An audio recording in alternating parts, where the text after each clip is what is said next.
माझं माहेर. छत्रपती शिवाजी महाराजांच्या पदपावलांनी पावन झालेली धरती.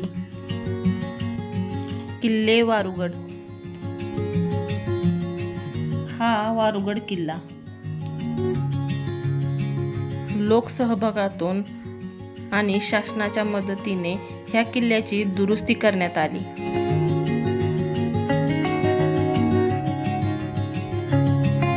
हे आमच्या गावच्या भैरवनाथाचं मंदिर. या ठिकाणी चैत्र महिन्यात खूप मोठी जत्रा भरली जाते. स्वच्छ, सुंदर आणि निसर्गरम्य वातावरण. सह्याद्रीच्या डोंगर रांगात लपलेलं हे माझं छोटंसं गाव. मग कसं वाटलं माझं गाव कमेंटमध्ये नक्की सांगा आणि या ठिकाणी नक्की तुम्ही जाऊन भेट द्यावी.